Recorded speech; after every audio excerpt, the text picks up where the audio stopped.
Hello students, and welcome back again to our video tutorial.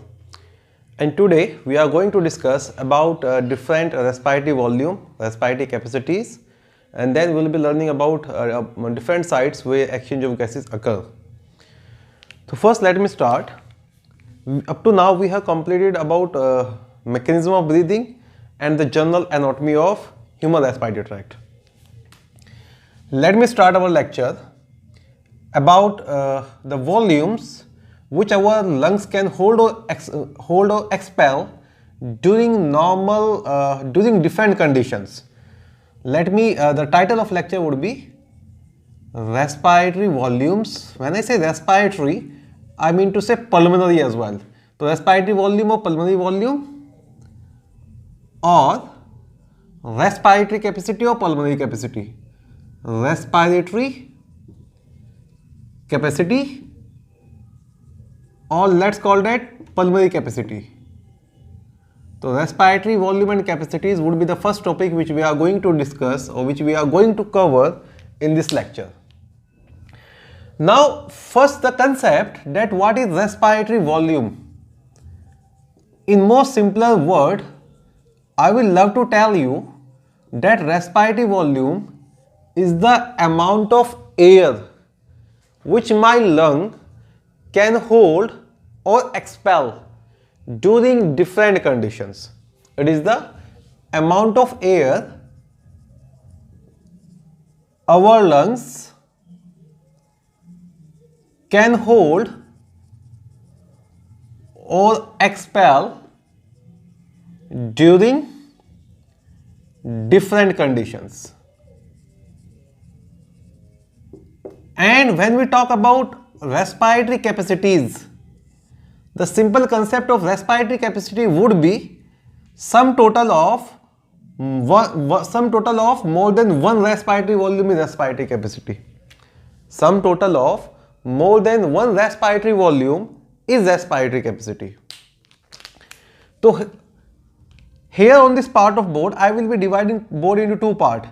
Here in this part of board, I will be writing certain definitions of different volumes, and on this part I will be drawing a chart representation of different volumes, so it would be easier to understand things. So let me make a middle partition here, something like this. Now first let me start. Okay, let us imagine these are our lungs. Our lungs are like a bag. Our lungs are like a container of gas. They are like a bag. And under which condition, what amount of air is going inside and what amount of air is coming outside, we will be learning that. Under which condition or by which process, what amount of air is taken and what amount of air is expelled. So I will be making a chart representation of these amount of air, I am naming them. The very first volume which I am going to discuss, let's say these are from here to here my lungs, and this is the amount of air which I am normally inhaling or amount of air which I am normally exhaling. I mean to say, when I normally inspire, my lungs are filled up to point A, and when I normally expire, my lungs are emptied up to point B. All the air is not expelled out under normal expiration. So when I normally expire, when I normally breathe out, up to B my lungs are empty, and when I normally inhale again, up to A my lungs are filled. This amount of air which is exchanged during normal inspiration or normal expiration is referred as to tidal volume. This amount of air is referred as to tidal volume. Let's call that TV. So first I am going to discuss, or I am going to write here the definition of tidal volume, the value of tidal volume. Alright, so the tidal volume would be defined as, the first volumes which we are going to discuss is tidal volume. In most simplest word, this is the amount of air exchanged during normal inspiration or normal expiration. I repeat, when I normally inspire, my lungs are filled up to point A, and when I normally expire, my lungs are emptied up to point B. जब ये पूरा chart complete हो जाएगा तो समझ में आएगा मैं point A he keyword use कर रहा हूं, यहां पर पूरा ऊपर तक क्यों नहीं लेके जा रहा हूं. जो टाइडल वॉल्यूम होता है उसका वैल्यू होता है normally half litre of air is exchanged. So when I normally inhale, when I normally inspire, 500 ml of air is inspired, and when I normally exhale, when I normally expire, 500 ml of air is expired. You got my point? Please say yes or no. जो tidal volume होता है, okay, TB is equal to 500 ml. Now, अगर ये तो पर breathe का हो गया, मैं पर मिनट निकालना चाहूँ आपको, उसके लिए वर्ड यूज करेंगे मिनट वॉल्यूम, और इसको मिनट वॉल्यूम ही पढ़ेंगे, माइन्यूट वॉल्यूम नहीं पढ़ेंगे. मिनट वॉल्यूम हो जाएगा number of breath multiplied by tidal volume. अब जब नंबर ऑफ ब्रीथ की बात करते हैं, कुछ बुक में लिखा होगा 12 to 16, कुछ बुक में मैंने भी कल बताया था शायद 14 to 18. तो लेट्स से मैं नॉर्मल नंबर ऑफ ब्रीथ लेके चल रहा हूं अभी 12 to 16 उस डाटा के हिसाब से, एंड टाइडल वॉल्यूम कितना है 500 ml. सो अगर 12 ब्रीथ है तो कितना हो जाएगा 6 लीटर, और 16 ब्रीथ है तो कितना हो जाएगा 8 litre. That would be per minute. So minute volume, amount of air which has been reaching my lungs, और which I am inhaling to be exact. All the air which is reaching to my lungs do not go to my alveoli. I will be talking about this concept later on. Whatever air is going to my lungs, all that air do not goes to my alveoli. For the time being, minute volume is the number of breath multiplied by tidal volume, and standard value of tidal minute volume is 6 liter to 8 liter. Minute volume is the amount of air which is reaching my lungs per minute. That's why I also call that, or you also used to call that, pulmonary ventilation. So pulmonary ventilation is about 6 liter to 8 liter per minute. अभी volume हम tidal volume ही पढ़ रहे हैं खाली. ठीक है बच्चे. Now one more concept. Let's say this is your trachea, bronchi, bronchioles. जैसे जैसे डिवाइड होता जा रहा है वो नैरो होता चला जाएगा, राइट. एक बच्चे ने इस पर भी डाउट भेजा, सर आपने इसको डिवाइड बनाया, भाई कितना नैरो कर सकते हो सर. एनीवेज, अब ये एरिया जो है, लेट्स से यहाँ से रेस्पिरेटरी ब्रोंक्यूल शुरू हुए हैं. From here is respiratory bronchiole up to here is conducting region. So this is conducting region and this is respiratory region. अब कुछ एयर है जो कंडक्टिंग रीजन में रह जाती है हमेशा, और माने आई मीन टू से this is the air which is not involve in the exchange of gases. भले ही यहाँ पे खूब सारे ब्लड कैपिलरीज हैं, पर इस थिक वॉल होने की वजह से वो एक्सचेंज नहीं हो पाती. उसके लिए वर्ड यूज करते हैं डेड स्पेस वॉल्यूम. उसके लिए वर्ड यूज करते हैं डेड स्पेस वॉल्यूम. और जो एयर यहाँ पर है, what ever air is in respiratory reason, that is the one which has been involved in exchange. Much of the exchange occurs at the site of alveoli here. You got my point? Okay. Now what I am trying to teach you, all this air per breath, whatever 500 ml is going to the lungs, all this air do not reaches to alveoli, and amount of air which do not reach to alveoli, that amount of air is referred as to anatomical dead space volume. All the tidal volume, I am rubbing this part, all the tidal volume do not reach our alveoli, and that amount of air which has been left in conducting region and is not involved in the exchange of gases, that is referred as to anatomical dead space volume, or simply called a dead space volume. This is the amount of air left inside conducting region and do not reach alveoli. और dead space volume का value होता है 150 ml. तो अगर मैं fresh air की बात करूं, फ्रेश एयर एग्जैक्टली कितनी पहुंच रही है एल्वोलाई तक, आंसर वुड बी 350 ml, क्योंकि anatomical dead space volume 150 ml यही रह जाता है. एक केस तो एग्जैक्टली डेड स्पेस वॉल्यूम है क्या, वो अमाउंट ऑफ एयर जो नहीं इन्वॉल्व है in the exchange of gases. अब एक पेशेंट है और उसके ना कुछ एल्वोलाई भी जो है डिस्ट्रॉय हो गए हैं, जो एल्वोलर एपिथेलियम था इट हैज बीन डिस्ट्रॉयड. तो ऑब्वियसली उसका जो डेड स्पेस वॉल्यूम है वो बढ़ जाएगा, उसके अंदर ज्यादा एयर होगी जो एक्सचेंज में इन्वॉल्व नहीं हो रही है. तो जब हम ऐसी कंडीशन की बात करते हैं जिसमें कंडक्टिंग रीजन और साथ में कुछ एल्वोलर पार्ट डैमेज होने की वजह से एयर एक्सचेंज नहीं हो पा रहा है, उस स्पेस वॉल्यूम को बोलते हैं पैथोलॉजिकल डेड स्पेस वॉल्यूम. सो पैथोलॉजिकल डेड स्पेस वॉल्यूम क्या होता है, anatomical dead space volume plus extent of pathology. You got my point? Okay. So dead space volume is not reaching to the alveoli, to be very exact, and it is not involved in the exchange of gases.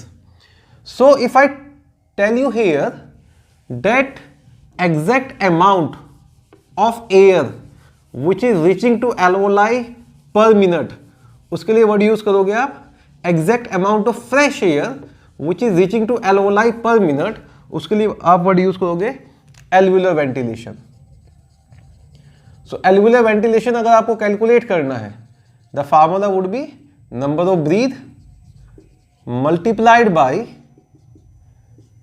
Tidal volume minus dead space volume. Tidal volume is 500, dead space volume is 150, that is 350. तो अगर 12 number of breath है multiplied by 350 करोगे उसको तो आएगा 4.2 litre. और अगर 16 number of breath multiplied by 350 करोगे तो आएगा 6 लीटर. तो जो डेड स्पेस वॉल्यूम का रेंज होता है वो 4.2 लीटर, जो आपका एल्वुलर वेंटिलेशन का रेंज होता है वो 4.2 लीटर से 6 लीटर के करीब होता है. सो एक कंसेप्ट यहाँ ये भी बता दिया मैंने कि भाई आपका जो पल्मोनरी वेंटिलेशन है वो हमेशा ज़्यादा होता है एल्वुलर वेंटिलेशन से. और ज़्यादा क्यों होता है, क्योंकि सारी फ्रेश एयर नहीं पहुँच पाती है अप टू द एल्वोलाई, और कुछ फ्रेश एयर कंडक्टिंग पार्ट में ही रह जाती है, और उस फ्रेश एयर को बोलते हैं डेड स्पेस वॉल्यूम. ठीक है बच्चों, तो अब तक हमने पढ़ा है टाइडल वॉल्यूम के बारे में, मिनट वॉल्यूम के बारे में, और pulmonary ventilation and alveolar ventilation. और जो इंपॉर्टेंट चीज यहाँ पे याद रखनी है आपको, वो ये याद रखनी है कि जो एल्वुलर वेंटिलेशन होता है वो हमेशा कम होता है पल्मोनरी वेंटिलेशन से, और उसका रीजन होता है एनाटॉमिकल डेड स्पेस और simply dead space volume. Am I clear up to here? Okay, next. So this was tidal volume, this is anatomical dead space volume. अगला वॉल्यूम मैं डिस्कस करता हूं. Let me clear up this part here. और आप मुझे बताइए कि जब मैं नॉर्मली ब्रीथ इन कर रहा हूं, नॉर्मल इंस्पिरेशन कर रहा हूं, तो किस पॉइंट तक मेरे लंग्स जो है वो फिल हो गए हैं. तो your answer should be point A sir. अब नॉर्मल इंस्पिरेशन के बाद पॉइंट ए तक लंग्स को फिल करने से जो भी मैं additional amount of air inhale कर सकता हूं, what I am telling you, normal inspiration के बाद जो भी मैं additional amount of air inhale कर सकता हूं उसके लिए वर्ड यूज करते हैं inspiratory reserve volume.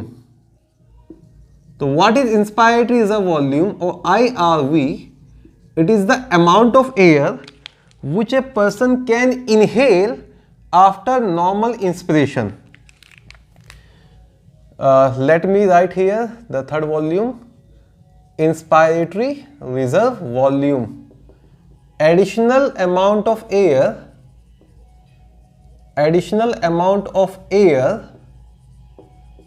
a person can inhale after normal inspiration, right, इसको हम कॉम्प्लीमेंट्री एयर भी कहते हैं, also called as complementary air. ठीक है, अब जो IRV होता है उसका वैल्यू होता है बेटा 2.5 लीटर से लेकर 3 लीटर तक, 2.5 लीटर टू 3 लीटर। तो क्या होता है IRV? Additional amount of air which I can inhale after normal inspiration, तो my lungs are filled up to here, इसके आगे नहीं फील कर सकता मैं। You got my point? I make a normal inspiration, तो टीवी आ गया, then after normal inspiration whatever additional amount of air I can inhale, that's IRV. You got my point? And IRV is 2.5 liter to 3 liter. To 3 liter. Then एक और additional amount of air यहां पर आएगा, there is one more additional, okay, तो इसको लिख देते point C. तो जब आप पॉइंट B से पॉइंट A तक इनहेल कर रहे हैं तो उसको टाइडल वॉल्यूम कहेंगे और नॉर्मल इंस्पिरेशन कहेंगे, और नॉर्मल इंस्पिरेशन के बाद एडिशनल अमाउंट ऑफ एयर जो आप इनहेल कर सकते हैं from A to C, that would B inspired reserve volume. Similarly जब आप नॉर्मल एक्सपिरेशन कर रहे हैं तो किस पॉइंट तक आ रहे हैं आप? पॉइंट B तक. नॉर्मल एक्सपिरेशन के बाद एडिशनल अमाउंट ऑफ एयर जो आप एक्सहेल कर सकते हैं that is referred as to expiratory reserve volume, that is referred as to expiratory reserve volume. और ERV इसका वैल्यू होता है 1 litre to 1.1 litre. So next volume is expiratory reserve volume. And what is expiratory reserve volume? Additional amount of air a person can exhale after normal expiration. यह additional amount of air था जो inhale कर सकते थे after normal inspiration. Additional amount of air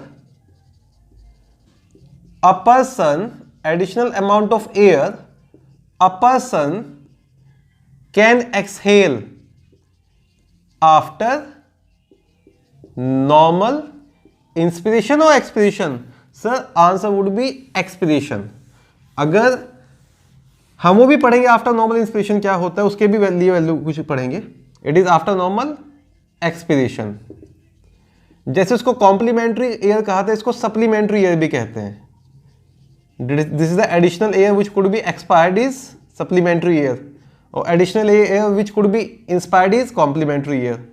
और ERV का value होता है 1000 ml टू 1100 ml. ठीक है बच्चों, अब इसको लिख देते पॉइंट D. तो जब पॉइंट B तक मैंने एक्सपिरेशन किया वो था नॉर्मल एक्सपिरेशन, और जो एडिशनल अमाउंट ऑफ एयर मैं एक्सपायर कर सकता हूं हो गया पॉइंट D तक, right, expired reserve volume. Attention please, इसको कुछ ऐसा है, आपने एक नॉर्मल एक्सपिरेशन किया, ये टाइडल वॉल्यूम है, और नॉर्मल एक्सपिरेशन करने के बाद D तक खाली हो गए, इसी को बोले फोर्सफुल एक्सपिरेशन. तो जब आपने फोर्सफुल एक्सपिरेशन किया तो लंग्स कहां तक खाली हो गए हैं? पॉइंट D तक. और जब आपने नॉर्मल एक्सपिरेशन किया था लंग्स कहां तक खाली हुए थे? पॉइंट B तक.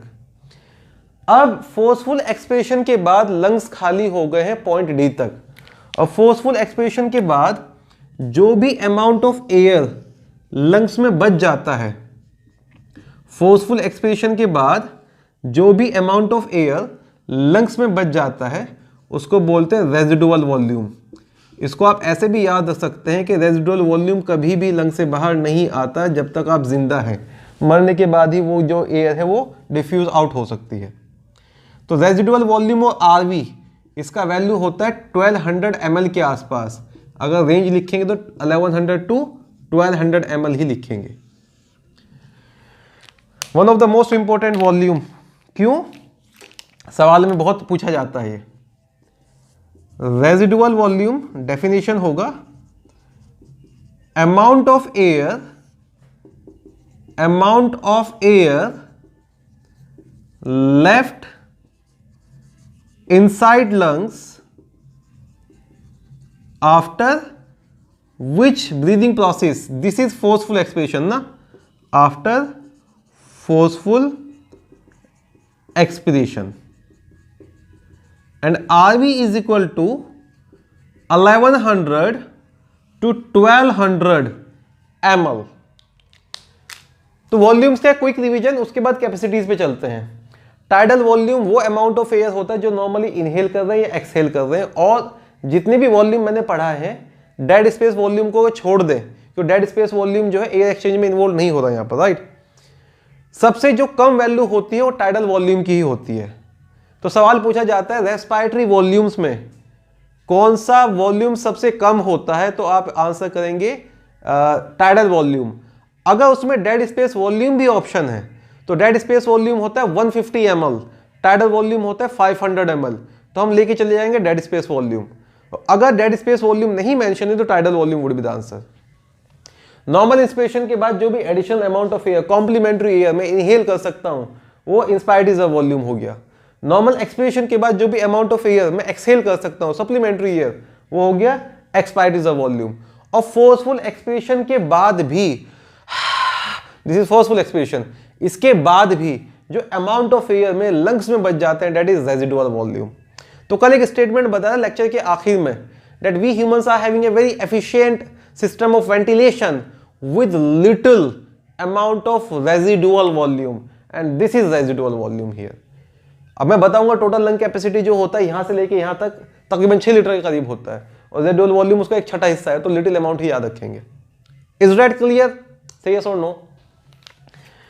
अब वॉल्यूम्स के बाद we are going to learn about capacities, और कैपेसिटीज का कंसेप्ट बताया था कि कैपेसिटीज होते हैं sum total of 2 or more volume, is simply referred as to respiratory capacities. When we add on 2 or more volume, we call that respiratory capacity. Definition पढ़ोगे तो चीजें समझ आ जाएंगी। Next is respiratory capacity. Respiratory capacities. अब respiratory capacities अगर आपको बताई जाए, एक मैं कुछ एक्सप्लेन कर रहा हूं, आप उसको समझने की कोशिश करें। नॉर्मल इंस्पिरेशन के बाद मेरे लंग्स यहां तक खाली हुए थे, और जो भी एडिशनल अमाउंट ऑफ एयर था वो था inspired reserve volume. Normal expiration के बाद मेरे लंग्स यहां तक खाली हो गए। अब नॉर्मल एक्सपिरेशन के बाद जो भी मैं इनहेल कर सकता हूं, मैं पहले इनहेल करूंगा तो ये वाला एरिया फुल होगा, फिर और ज्यादा इनहेल करूंगा तो ये वाला एरिया फुल होगा। What ever amount of air I can inhale after normal expiration is inspiratory capacity, and whatever amount of air I can inhale after normal inspiration is inspiratory reserve volume. तो अगर मैं inspiratory capacity को define करूं यहां पर, inspiratory capacity और let's call that IC, inspiratory capacity और let's call that IC। inspiratory capacity होता है बेटा amount of air which a person can inhale after normal expiration। Normal expiration के बाद वॉल्यूम कहां तक लंग्स खाली हो गए थे? पॉइंट बी तक। तो आईसी क्या होगा? टीवी प्लस आईआरवी, तकरीबन 3 लीटर से 3.5 लीटर हो जाएगा। समझ रहे? कैपेसिटीज को बताया भी सम total of 2 or more volumes. तो क्या फर्क होता है आईआरवी में और आईसी में? आईआरवी वो अमाउंट ऑफ एयर है जो नॉर्मल इंस्पिरेशन के बाद आप इनहेल कर रहे हो, और आईसी वो अमाउंट ऑफ एयर है जो नॉर्मल एक्सपिरेशन के बाद आप इनहेल कर सकते हो। तो नॉर्मल एक्सपिरेशन के बाद जो भी फोर्सफुल इंस्पिरेशन होगा, नॉर्मल एक्सपिरेशन के बाद जो भी फोर्सफुल इंस्पिरेशन होगा वो होगा आईसी। अब केस नंबर 2 सुनो। केस नंबर 2, नॉर्मल इंस्पिरेशन के बाद मेरे लंग्स यहां तक फुल हुए हैं। After normal inspiration my lungs are full up to this point. whatever amount of air I can exhale this amount and I can exhale this amount by forceful. Whatever amount of air I can exhale after normal inspiration is expiratory capacity. तो अगर expiratory capacity को मैं define करूं, expiratory capacity it would be amount of air a person can exhale, maximum amount of air, this is maximum amount of air, maximum amount of air a person can exhale after normal inspiration. तो जो EC होगा that would be equal to TV plus ERV. फिर समझे इस बात को, अगर normal expression के बाद फोर्सफुल एक्सप्रेशन की बात कर रहा है तो जो अमाउंट ऑफ एयर एक्सपायर कर सकते हैं उसको एक्सपायर्ड इज अ वॉल्यूम कहते हैं. अगर नॉर्मल एक्सप्रेशन के बाद फोर्सफुल एक्सप्रेशन की बात करो तो उसको एक्सपायर्ड इज अ वॉल्यूम कहते हैं. और नॉर्मल इंस्पिरेशन के बाद फोर्सफुल एक्सप्रेशन की बात करो तो उसे एक्सपायरेटरी कैपेसिटी कहते हैं. तो नॉर्मल इंस्पिरेशन तक लंग्स यहां तक फिल है. क्या क्या एक्सेल कर सकते हो? You can exhale TV and you can exhale ERV. RV तो कभी एक्सेल होता ही नहीं है. I told you this is the amount of air which is present there all the time. ठीक है बच्चों, चलो एक और चीज, तो IC is clear, EC is clear. एक और मैं बताता हूं and that is something interesting and important as well. और देखता हूं चीजें अगर समझ में आ रही तो ये बड़ी आसान से समझ में आ जाएंगे आपको. ये वो पॉइंट है जहां तक नॉर्मल एक्सप्रेशन के बाद मेरे लंग्स खाली हो गए हैं और जो भी अमाउंट ऑफ एयर रह गया था वो था हमारा रेजिडुअल वॉल्यूम. और ये वो पॉइंट है जहां फोर्सफुल एक्सप्रेशन के बाद मेरे लंग्स खाली हुए हैं. दिस इज द पॉइंट जहां पे फोर्सफुल एक्सप्रेशन के बाद मेरे लंग खाली हो गए. यहां तक सारा ये खाली है पूरा. ठीक है, अब ये वो पॉइंट है जहां पर नॉर्मल एक्सप्रेशन के बाद मेरे लंग खाली हुए हैं. तो नॉर्मल एक्सप्रेशन के बाद जो भी अमाउंट ऑफ एयर लंग्स में बच जाता है, भाई एक अमाउंट तो ऑफ एयर था जो फोर्सफुल एक्सप्रेशन के बाद लंग्स में बच गया था, उसको रेजिडुअल वॉल्यूम कहते हैं. दूसरा, नॉर्मल एक्सप्रेशन के बाद जो भी अमाउंट ऑफ एयर लंग्स में बच जाता है उसको बोलते हैं functional residual capacity. It is referred as to FRC और फंक्शनल रेजिडुअल कैपेसिटी. इसको कैसे डिफाइन करेंगे? Amount of air left inside lungs after normal expiration. जो फोर्सफुल एक्सप्रेशन के बाद बचा था उसको रेजिडुअल वॉल्यूम कहा था और जो नॉर्मल एक्सप्रेशन के बाद बचता उसको FRC कहते हैं. तो FRC is equal to ERV plus RV. ठीक है बच्चों, हाई रिपीट. नॉर्मल एक्सप्रेशन के बाद जो भी फोर्सफुल इंस्पिरेशन हो सकता है IC. नॉर्मल इंस्पिरेशन के बाद जो भी फोर्सफुल एक्सप्रेशन हो सकता है EC. नॉर्मल एक्सप्रेशन के बाद जो अमाउंट ऑफ एयर लंग्स में बच जाता है वो हो गया FRC. फिर एक और कंसेप्ट पढ़ते हैं. ये आपका health of lungs as well as breathing capacity को डिफाइन करता है. ये जो कैपेसिटी होता है, जब आपने फोर्सफुल एक्सपिरेशन किया तो लंग्स यहां तक खाली हो गए हैं. फोर्सफुल एक्सपिरेशन के बाद जो भी अमाउंट ऑफ एयर आप अपने लंग्स में लेके जा सकते हैं. फोर्सफुल एक्सपिरेशन के बाद आपने लंग्स को भरना शुरू किया. नॉर्मल इंस्पिरेशन तक तो यहीं से भरेंगे और फिर फोर्सफुल इंस्पिरेशन तक यहां से भर जाएंगे. तो फोर्सफुल एक्सपिरेशन के बाद जो भी अमाउंट ऑफ एयर आप इनहेल कर सकते हो उसको बोलते हैं vital capacity. Vital capacity is amount of air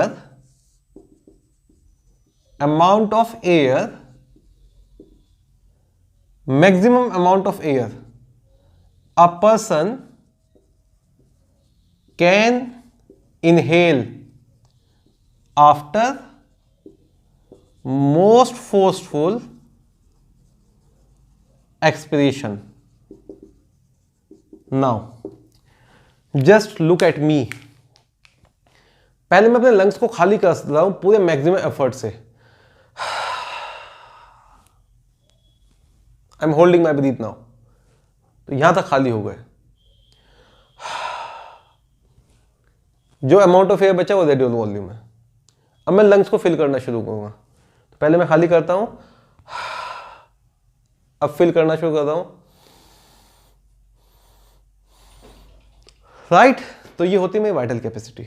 या मैं इसको ऐसे भी एक्सप्लेन कर सकता हूं, फोर्सफुल इंस्पिरेशन के बाद लंग्स यहां तक भर गए हैं, फोर्सफुल एक्सपिरेशन करके जो भी अमाउंट ऑफ एयर मैं एक्सहेल कर सकता हूं,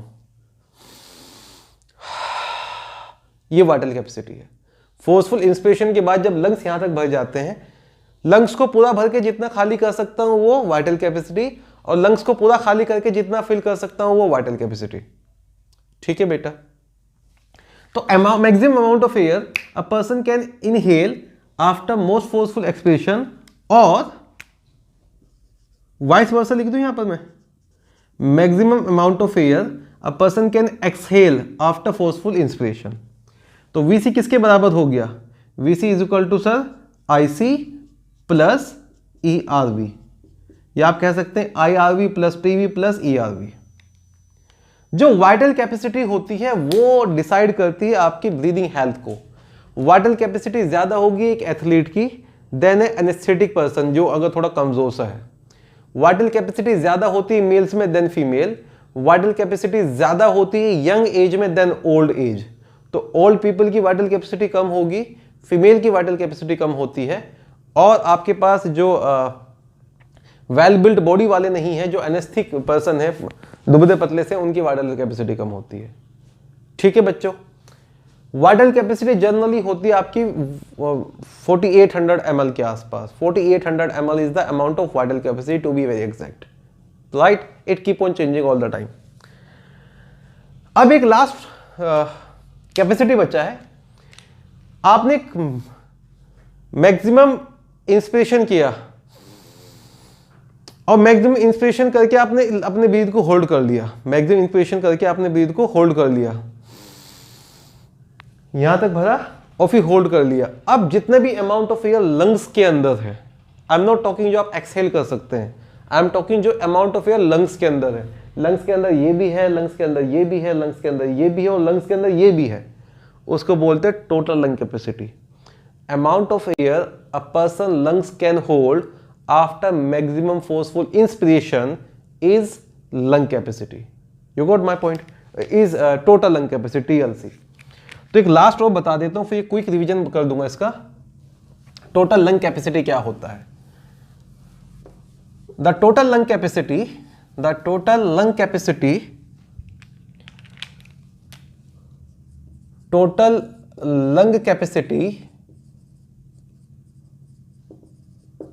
from here up to here, इसको TLC कहते हैं, is equal to, this is पहले definition, amount of air a person can hold after most a hold in lungs after most possible forceful inspiration.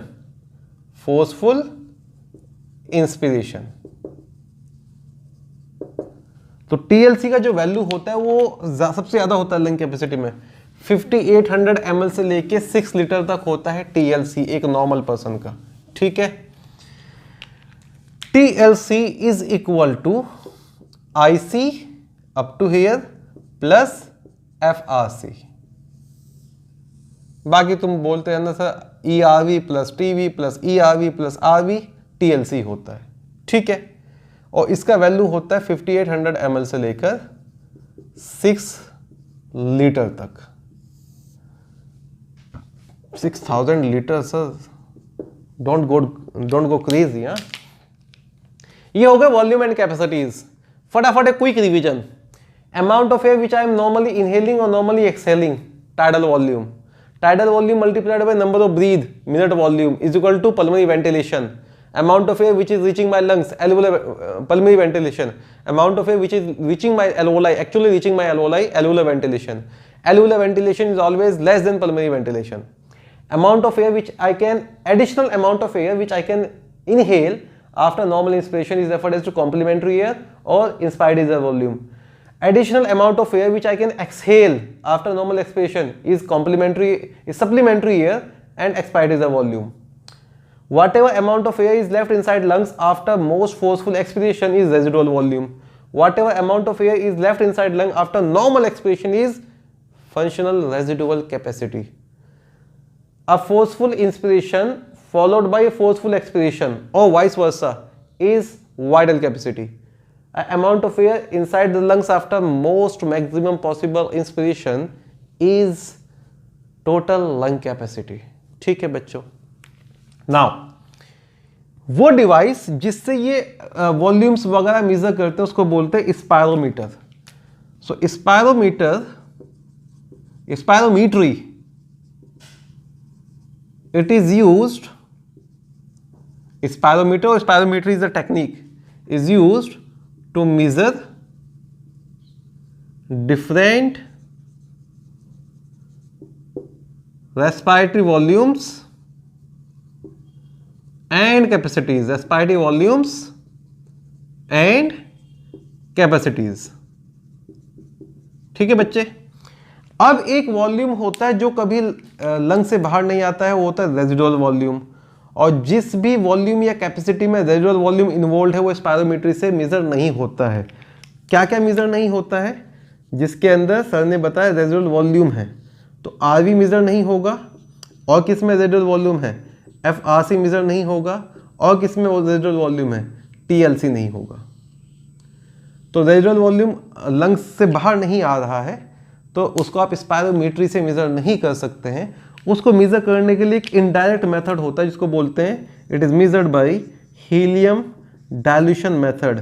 और इसके बारे में आपको पढ़ने की ज़रूरत नहीं है, किसी क्वेश्चन वगैरह में मेंशन हो तो बाय इनडायरेक्ट मेथड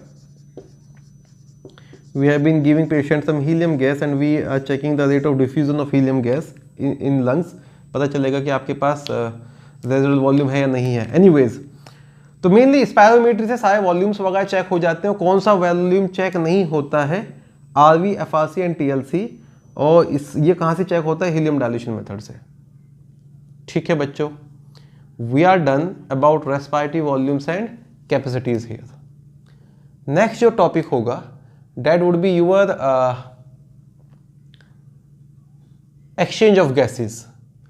कौन से फैक्टर एक्सचेंज ऑफ गैसेस पे कौन से फैक्टर पर एक्सचेंज ऑफ गैसेस डिपेंड करता है और कहाँ कहाँ पर एक्सचेंज ऑफ गैसेस होता है वो बता देता हूँ, फिर ट्रांसपोर्टेशन ऑफ गैसेस पढ़ना है। ठीक है, तो next topic we are going to discuss is exchange of gases. We are done with respiratory volume and capacities here.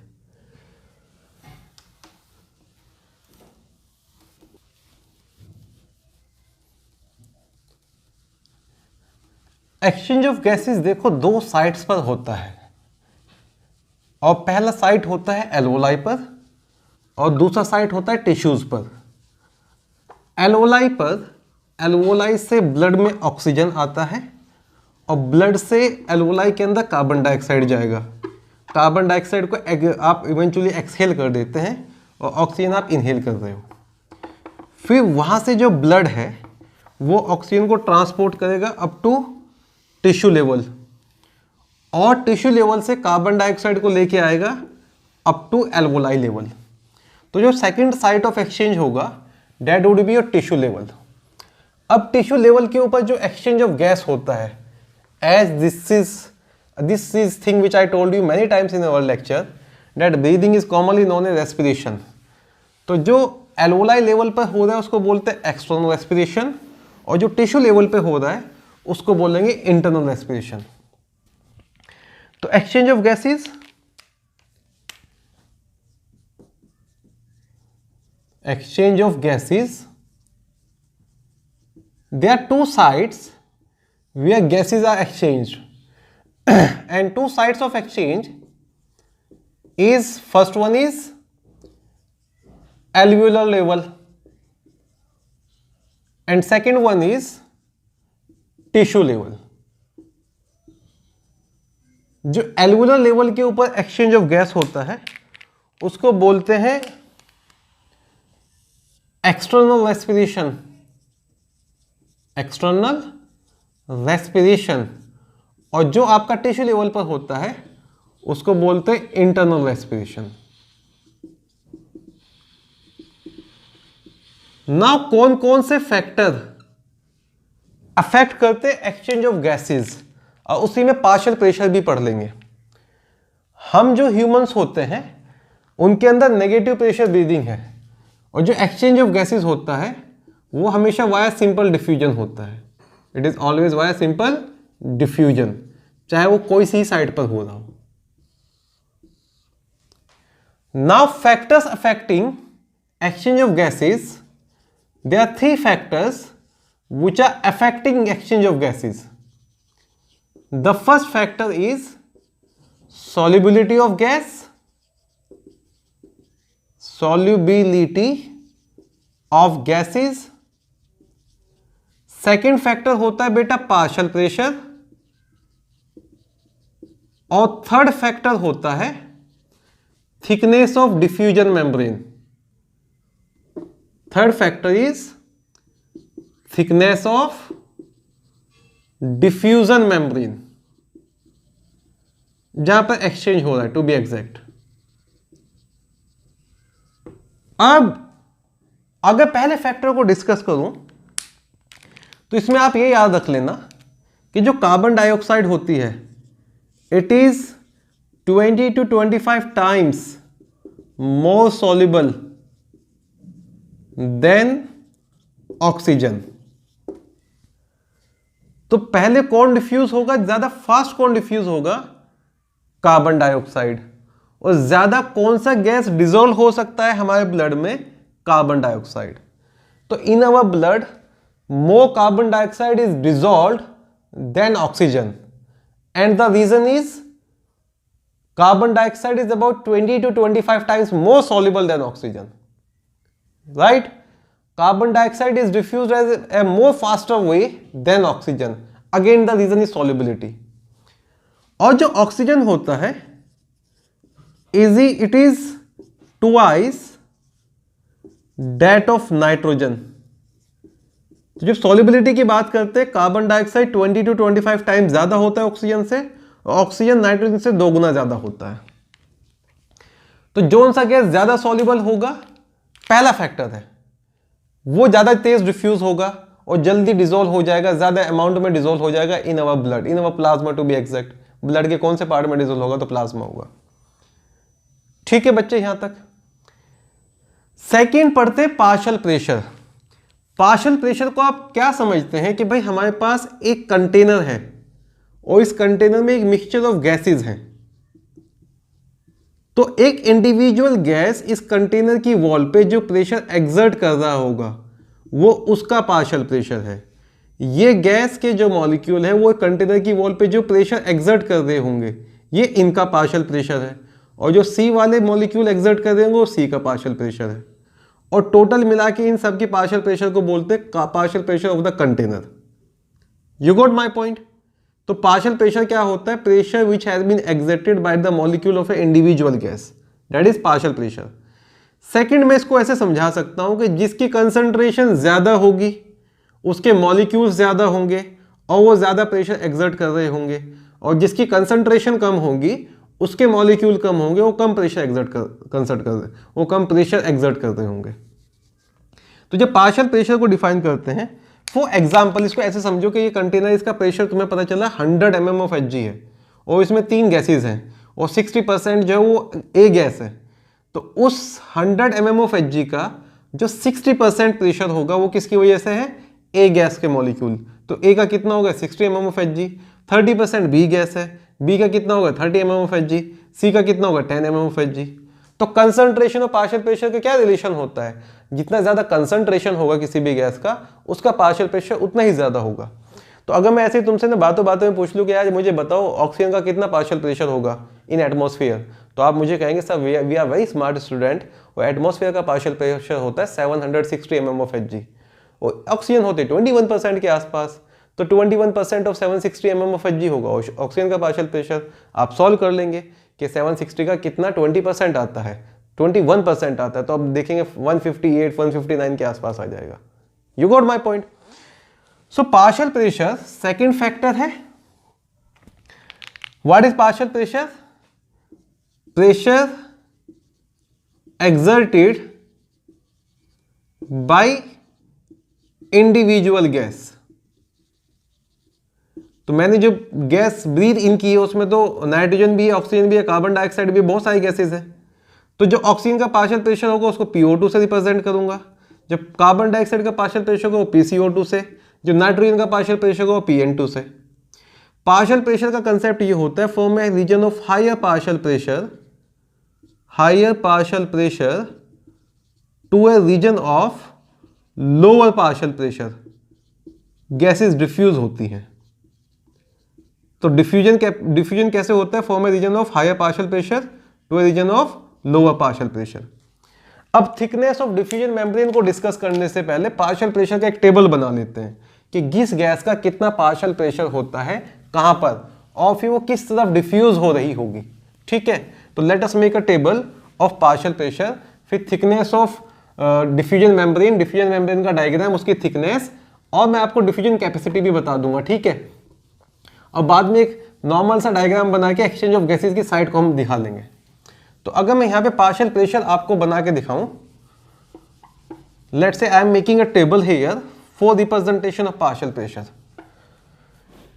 तो a table for the representation of partial pressure कुछ ऐसे बना लेते हैं कि लेट्स से यहां पर होगा पार्शियल प्रेशर ऑफ ऑक्सीजन और यहां पे लिखते हैं partial pressure of carbon dioxide. ये होंगे साइड्स। पहले होगा एटमॉस्फेयर। एटमॉस्फेयर में क्या पार्शियल प्रेशर है ऑक्सीजन का और क्या पार्शियल प्रेशर है कार्बन डाइऑक्साइड का।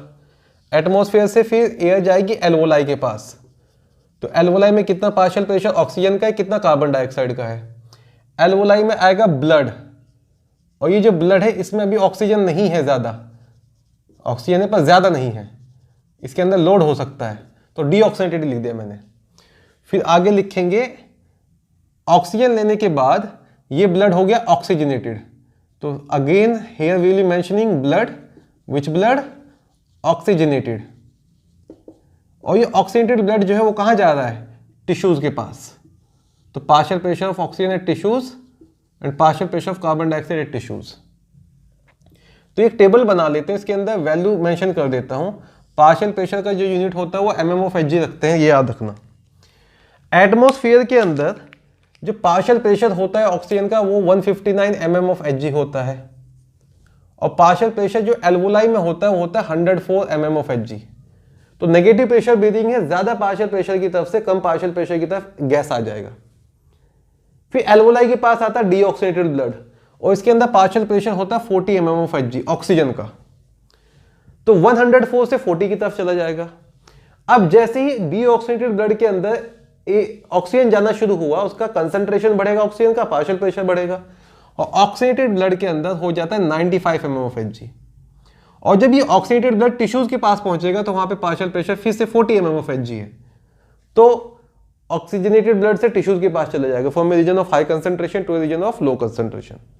तो what I told you, atmosphere 159, alveoli 104, तो एटमॉस्फेयर से एल्वोलाई के पास आ गया। फिर एल्वोलाई पे डीऑक्सीनेटेड ब्लड आया 40, उसके पास चला गया, उसके पास जब गया तो वो कितना हो गया 95। अब ये मत कहना सर 40 से 95 की तरफ कैसे गया, ये एक ही साइट है एक्चुअली। ठीक है, ये बिफोर लोडिंग ऑफ ऑक्सीजन या आफ्टर लोडिंग ऑफ ऑक्सीजन है। और फिर टिश्यूज के पास जब पहुंचा तो 40 हो गया। अब टिश्यूज पे जो partial pressure of carbon dioxide होता है वो होता है 45 mm/Hg, और ऑक्सीजनेटेड ब्लड के अंदर होता है 40 mm/Hg। तो टिश्यूज से कार्बन डाइऑक्साइड ऑक्सीजनेटेड ब्लड के अंदर आ जाता है। जब इसके अंदर कार्बन डाइऑक्साइड आ जाएगा, ऑक्सीजन अनलोड हो जाएगा, ये होगा डीऑक्सीनेटेड ब्लड, और डीऑक्सीनेटेड ब्लड के अंदर होता है 45 mm/Hg, और ये डीऑक्सीनेटेड ब्लड आएगा एल्वोलाई के पास, और वहां पर होता है 40 mm/Hg, और एल्वोलाई से जाएगा एटमॉस्फेयर में, एटमॉस्फेयर में होता है 0.3 mm ऑफ Hg।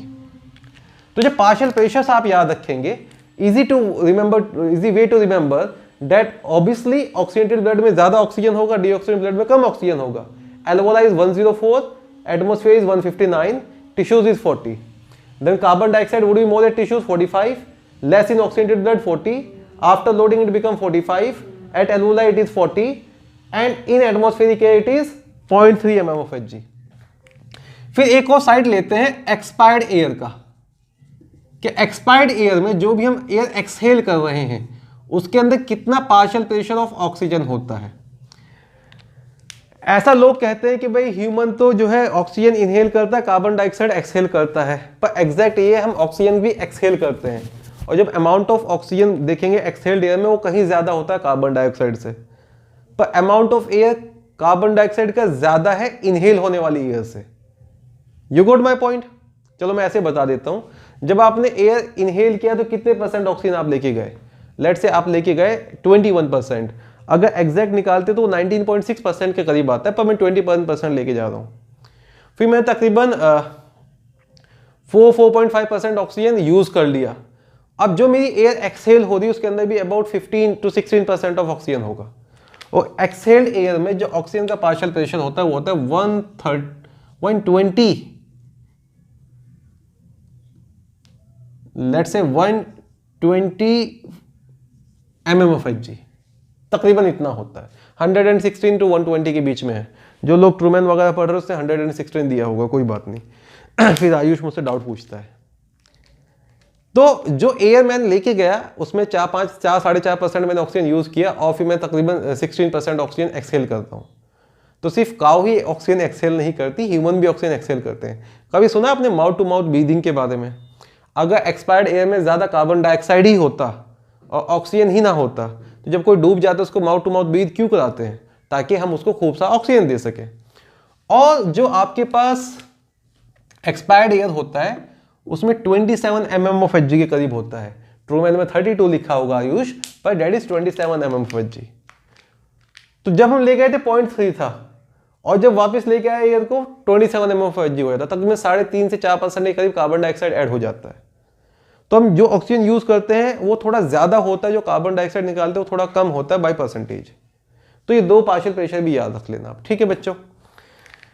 ऑलराइट, तो सेकंड फैक्टर आपने पढ़ा कि भाई जो सेकंड फैक्टर होता है वो होता है पार्शियल प्रेशर, और from a region of high partial pressure to a region of low partial pressure air diffuse होती रहती है। जो ज्यादा सॉल्युबल होगा वो ज्यादा डिफ्यूज होगा, और जो कम सॉल्युबल होगा वो जल्दी और ज्यादा डिफ्यूज होगा, और जो कम सॉल्युबल होगा वो थोड़ा आराम से और कम सॉल्युबल होगा, कम डिफ्यूज होगा। अच्छा, एक और चीज याद रख लें, जो पार्शियल प्रेशर नाइट्रोजन का एटमॉस्फेयर में होता है वही पार्शियल प्रेशर नाइट्रोजन का ब्लड में भी होता है। तो पार्शियल प्रेशर डिफरेंस नहीं है नॉर्मली, तो नाइट्रोजन वगैरह डिफ्यूज नहीं हो पाता है, भले वो सॉल्युबल है पर नाइट्रोजन डिफ्यूज नहीं हो पाता है, ठीक है? तीसरा जो फैक्टर है बच्चों वो है thickness. Now let us talk about thickness of diffusion membrane. अब जो कंसेप्ट आपको याद रखना है कि बहुत ही ज्यादा थिन होनी चाहिए, it must B very thin, must be very thin.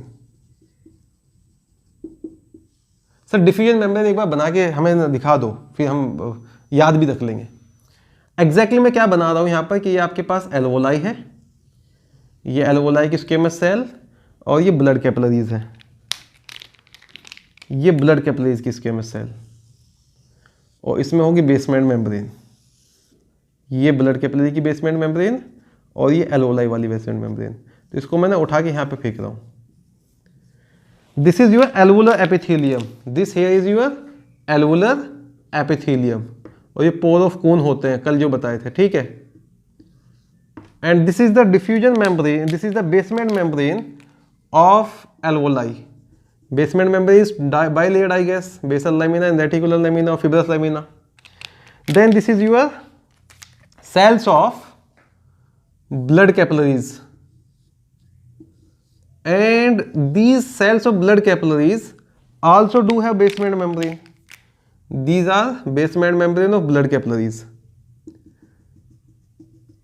अब ये जो पूरी मेम्ब्रेन होती है उसको बोलते हैं डिफ्यूजन मेम्ब्रेन, इस मेम्ब्रेन को बोलते हैं डिफ्यूजन मेम्ब्रेन, और इसकी थिकनेस लेस देन 1 mm होनी चाहिए, और टू बी एग्जैक्ट अगर बात करूं ये 0.2 mm होती है, तो 1 mm का भी 5वां हिस्सा।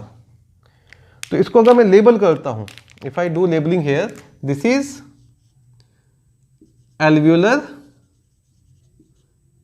epithelium, pneumocyte type 1, this is endothelium, wall of blood capillaries, this is endothelial basement membrane, and this is alveolar basement membrane, and the thickness of this hole is 0.2 mm. तो it should be very very thin. You got my point? अब यहीं पे मैं दिखा देता हूँ diffusion capacity. अब यहीं पे मैं बता देता हूँ डिफ्यूजन कैपेसिटी, थोड़ा ध्यान देंगे और फिर डेफिनेशन लिख दूंगा। किसी मेम्ब्रेन के अक्रॉस 1 मिनट के अंदर 1 mm के पार्शियल प्रेशर डिफरेंस पर जितना गैस डिफ्यूज होता है वो उसकी डिफ्यूजन कैपेसिटी होती है। कोई मेम्ब्रेन या ये मेम्ब्रेन 1 मिनट के अंदर 1 mm of Hg partial pressure difference के ऊपर जितना गैस डिफ्यूज करता है, that is diffusion capacity. So diffusion capacity is amount of air transferred or exchanged in 1 minute at a difference of, या for a difference of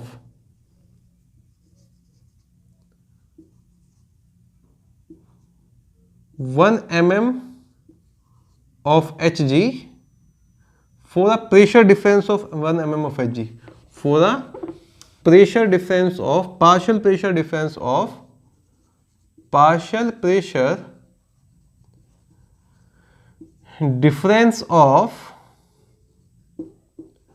1 mm of Hg। तो 1 mm of Hg के partial pressure difference पर 1 minute में जितना amount of air diffuse होता है वो होता है डिफ्यूजन कैपेसिटी। तो बच्चे ये हो गया आपका 3 factors which are affecting exchange of gases. First is solubility of gas, second is partial pressure, and third is diffusion thickness of membrane should be very thin. Exchange कहां पे कैसे होता है वो बता देता हूं। साइट ऑफ एक्सचेंज वाला एक रिप्रेजेंटेशन बताते हैं, representation of site of exchange, and then today's lecture would be over. और फिर कल ट्रांसपोर्टेशन पढ़ेंगे। The most important part of our breathing and exchange of gases is transportation of gases, कि gas oxygen कैसे transport होता है और carbon dioxide कैसे ट्रांसपोर्ट होता है, और कौन से फैक्टर जो ट्रांसपोर्टेशन में इन्वॉल्व होते हैं। ब्लड का क्या रोल होता है, हीमोग्लोबिन का, देन प्लाज्मा का क्या रोल है, ब्लड का एसिडिटी बढ़ेगा तो क्या होगा, देन कहाँ पे अपलोडिंग होता है, कहाँ पे अनलोडिंग होता है, all the things, boss effect, हेल्डेन effect, ये सब हम कल पढ़ने वाले हैं। Chloride shift, reverse chloride shift, और वो अच्छा है, मतलब that is conceptual things, so you are is going to enjoy that a lot, right? I hope you are enjoying that as well. और डिफ्यूजन और ट्रांसपोर्टेशन ऑफ गैसेज के बाद एक और टॉपिक बच जाएगा हमारा, control of breathing and disorders of breathing. ठीक है, so we are going on the correct pace up to Saturday. This chapter would be over. Let's see test हमारा as 30 is your off, if I am not wrong. तो 30 को तो शायद ही test हो, offline तो नहीं हो पाएगा, ऑनलाइन होता है तो लग बात, ऐसा कोई नोटिफिकेशन नहीं है, तो शायद तुम्हें एक एक्स्ट्रा दिन मिल ही जाएगा। तो still the notification is not there, तो अभी ना आप अपने आप को 30 के लिए ही प्रिपेयर करके चले। कुड भी ना कि ऑनलाइन ही हो जाए इस बार टेस्ट आपका।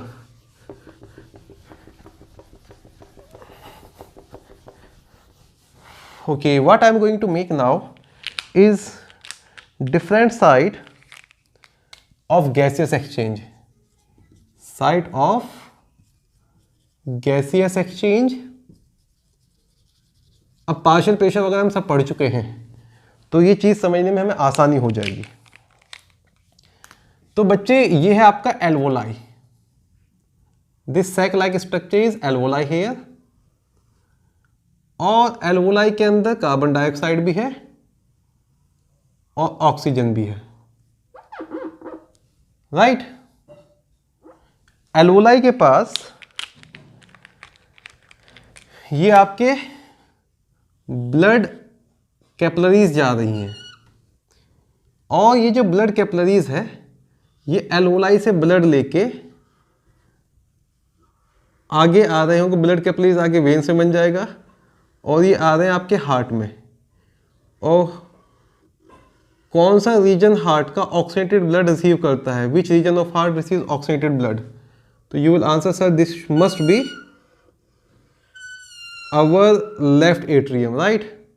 लेट्स से ये लेफ्ट एट्रियम हो गया, लेफ्ट एट्रियम से ब्लड जाएगा लेफ्ट वेंट्रिकल में, राइट। और लेफ्ट वेंट्रिकल से ब्लड जब पंप होगा तो it would be going to different part of tissues. Let's say ये आपका एओर्टा शुरू हो गया, यहाँ से सिस्टमिक आर्टरी कह दूं मैं इसको, और सिस्टमिक आर्टरी ब्लड लेके आ रही है, और कहाँ ब्लड लेके आ रही है? टिश्यूज तक। तो these here are tissues, let's say these here are your tissues, और टिश्यूज तक ब्लड लेके आई है, उन आर्टरी को बोलेंगे सिस्टेमिक आर्टरी। और इन्होंने आके ऑक्सीजन दे दिया टिश्यूज को, और इन्होंने आगे चल के टिश्यूज से ले लिया कार्बन डाइऑक्साइड। तो exchange of gases is occurring at tissue level. यहां पे इसने क्या लिया था? ये let's say this is how oxygen is loaded, a lot of oxygen is loaded here, right. फिर पार्शियल प्रेशर भी डिस्कस करेंगे। देन फ्रॉम हियर आपके पास सिस्टमिक वेन शुरू हो जाएगा, और सिस्टमिक वेन जाके पहले ये वेन जो है आपका इन्फियर वेना केवा से होते हुए कहाँ जाएगा? सर जाना तो हार्ट के पास ही जाइए। अब आप देखते हैं आप इसको कहाँ पहुँचाते हैं। नहीं, it would be going to heart here, right. तो लेट से आपके पास ये चैम्बर ऑफ हार्ट है, let say this is the chamber of heart, और this chamber name is right atrium. तो right atrium is receiving what? This is right atrium receiving deoxygenated blood. और यहाँ पर हो गया आपका left atrium, let say this is left atrium, और left atrium से क्या शुरू हुआ? Pulmonary artery, and this here is pulmonary artery. और पल्मोनरी आर्टरी कहाँ चले जाएगा फिर? लंग्स के पास। It would be like this. समझ रहे बच्चों? ठीक है। अब एल्वोलाई में पार्शियल प्रेशर ऑफ ऑक्सीजन कितना था? Please tell me. 104 mm of Hg। और partial pressure of carbon dioxide कितना था? 40 mm of Hg। ये जो ब्लड आ रहा है, इस ब्लड के अंदर पार्शियल प्रेशर ऑफ CO2 कितना है? 40 mm of Hg। और जब इसमें ऑक्सीजन लोड हो गया तो इस ब्लड में partial pressure of carbon dioxide oxygen कितना है? 95, और कार्बन डाइऑक्साइड कितना है? 40। तो इट मस्ट बी 45 हियर ना, इट मस्ट बी 45 हियर। ठीक है। फिर oxidated blood left atrium, left atrium में it is poured into left ventricle, from left ventricle it is going here. ये होता है सिस्टमिक आर्टरी। तो सिस्टमिक आर्टरी के अंदर पार्शियल प्रेशर ऑफ ऑक्सीजन कितना होता है बच्चों? आपका आंसर होना चाहिए 95 mm of Hg। और partial pressure of carbon dioxide कितना होता है? आपका आंसर होना चाहिए 40 mm of Hg। अब यहां पर ऑक्सीजन अनलोड होगा, कार्बन डाइऑक्साइड लोड हो गया। यह सिस्टमिक वेन। सिस्टमिक वेन के अंदर what is partial pressure of oxygen? Your answer should be 40, and partial pressure of carbon dioxide your answer should be 45। Pulmonary artery के अंदर, pulmonary artery, what is partial pressure of carbon dioxide? 45, partial pressure of oxygen 40। Pulmonary vein के अंदर What is partial pressure of oxygen? 95. What is partial pressure of carbon dioxide? 40. आप ये भी याद रखना कि जो लेफ्ट एट्रियम और लेफ्ट वेंट्रिकल होता है उस सर्कुलेशन को बोलते हैं, पूरा ये सर्कुलेशन जो है सिस्टमिक सर्कुलेशन है, और जो राइट एट्रियम और राइट वेंट्रिकल का सर्कुलेशन है उसको बोलते हैं पल्मोनरी सर्कुलेशन. तो अगर मैं इसको एक ही कलर में दिखाऊं, जो मैं रेड कलर में दिखा रहा हूं यहाँ पर, वो सारा सिस्टमिक सर्कुलेशन है. This all in red colour is systemic circulation. You got my point? And this all is starting from here, to be exact, right ventricle, right atrium, and then right ventricle. This all is pulmonary circulation. Red और ये जो mix होता है, ठीक है. तो circulation from right atrium to right ventricle is pulmonary and circulation from right ventricle to lungs is pulmonary. Right. तो एक ये डायग्राम एनसीईआरटी में होगा, इसको ना लेके क्वेश्चन पूछ लेंगे. यहाँ पे मैंने पूछ लिया, बताओ ए पॉइंट पे कितना है, तो ए पॉइंट पे इतना ही होगा सर. बी पॉइंट पे कितना है, बी पॉइंट पे इतना ही होगा सर. और कहाँ पे कितना पार्शियल प्रेशर याद रखेंगे. तो एक्सचेंज ऑफ गैसेज में 3 फैक्टर है. पहला है आपके पास सॉल्युबिलिटी ऑफ गैस, दूसरा है partial pressure, very very important, और तीसरा है आपके पास थिकनेस, बहुत ही थिन होनी चाहिए. And then site of exchange, external respiration and internal respiration. तो बच्चों आज के लिए इतना ही. कल के लेक्चर में हम पढ़ेंगे in breathing of exchange of gases. हम पढ़ने वाले हैं about transportation of oxygen and transportation of carbon dioxide. So this is all for today. I wish you a very good day, very healthy day ahead. अपना ख्याल रखें आप लोग. Take care. Bless you all. Class is dismissed.